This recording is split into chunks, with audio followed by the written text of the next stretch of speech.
میرے نبی سے پوچھا گیا یا رسول اللہ مسلمان بزدل ہو سکتا ہے؟ ڈرپوک آپ نے کہا ہو سکتا ہے۔ بخیل ہو سکتا ہے؟ کنجوس ہی کہتے ہیں سندھی میں، کنجوس ہو سکتا ہے؟ آپ نے کہا ہو سکتا ہے۔ یا رسول اللہ جھوٹ بول سکتا ہے؟ کہا نہیں جھوٹ نہیں بول سکتا، بزدل بھی ہو سکتا ہے، ڈرپوک بھی ہو سکتا ہے، کنجوس بھی ہو سکتا ہے، جھوٹ نہیں بولے گا۔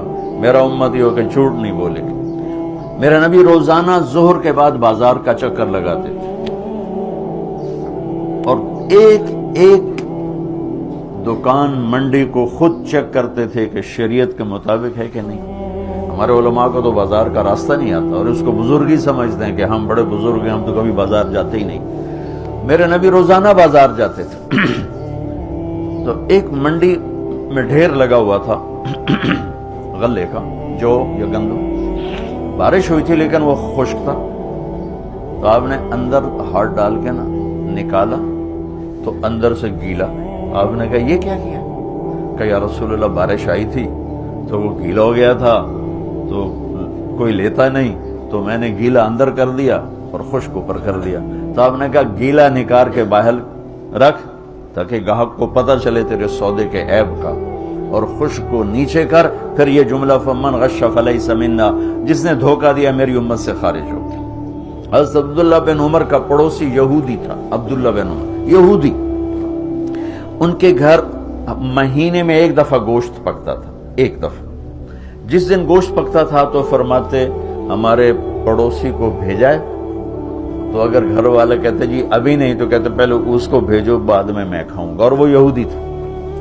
امام ابو حنیفہ رحمۃ اللہ علیہ کے پڑوس میں ایک نوجوان شرابی رہتا تھا، وہ رات کو شراب پی لیتا اور شور مچاتا اور کہتا میں بہت بڑا آدمی ہوں، لوگوں نے میری قدر نہیں کی، نشے میں یوں کہتا اضاعونی وعی فتن اضاعوا لیوم کریہۃ والسداد الصخر۔ ایک رات پولیس افسر گزر رہا تھا تو اس نے شور سنا تو اس نے گرفتار کر کے جیل میں ڈال دیا کہ بھئی اتنے بڑے عالم کے پاس یہ شور مچا رہا۔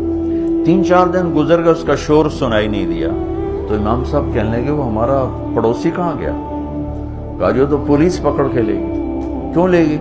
کہ وہ شراب کے نشے میں شور مچا رہا تھا تو انہوں نے آپ کی وجہ سے اس کو پکڑ کے ڈال دیا۔ صبح کا انتظار نہیں کیا، اسی وقت اٹھے اور اس پولیس افسر کے گھر پہنچ گئے، بھائی وہ میرے پڑوسی کو چھوڑو۔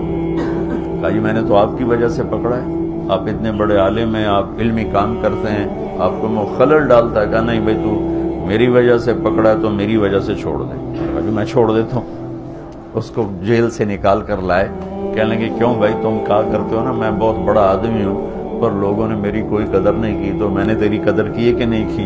کہ حضرت میری بھی آج کے بعد شراب سے توبہ، میں بھی آئندہ کبھی شراب نہیں پیوں گا۔ تو بھائیو ساری زندگی کو 3 چیزوں سے خوبصورت بنا لو۔ عبادات تو میں نے پہلے بتا دی، فرائض کی تو کوئی معافی نہیں۔ ایک سچائی، جس بھی شعبے میں ہو سچ، دیانتداری، جس کام میں ہو دیانتداری، انصاف، حسن سلوک، یہ 3 کام کرنے والا مجھے میرے رب کی قسم کھا کے کہتا ہوں یہ 24 گھنٹے کا نمازی۔